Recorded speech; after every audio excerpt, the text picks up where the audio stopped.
Assalomu alaykum hurmatli tomoshabinlar, obuna akalar, mana qaranglar. Yangi xurmo navini payvand qilib qo'yganmiz.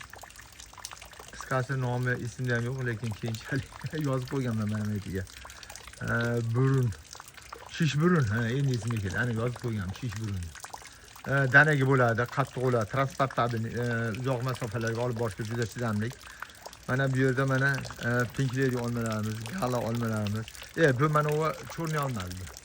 O nari tomonda Pink Lady meva qilyapti. Xo'p, mana. Mana yong'oqni qaranglar, mana. Ko'rasizlar, hamma nimasida mevasi bor mana. Ko'ring. Tevalarda ham o meva chiqaryapti mana. Qisqasi birinchi yilda meva qilaveradi. Mana endi mana o yong'oqlarni hozir yerda shular kirolmayman. Mana shu yong'oqlar kecha ekildi. O'sha podval deydi. Xitoy X185.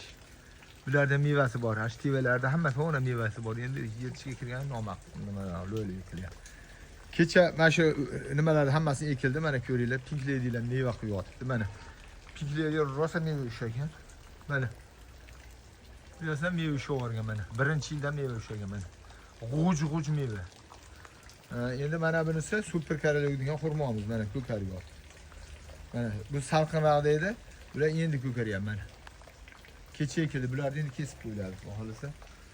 O, Pink Lady'ning qaranglar mevasini. Vujudi meva mana, rosa meva ushlagan.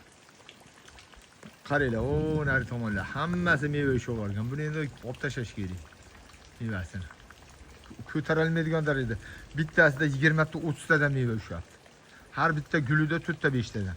Yo'q deganda bittasida 30 emas 50 tadan ham ko'p mevasi. Qaranglar. Bizda yil 12 ekilaveradi. Mana tajribani qaranglar-da. Mana shularda kecha o'tkazdik. Mana kecha o'tkazib suv ochdik. Shilangda suv ochga turdik.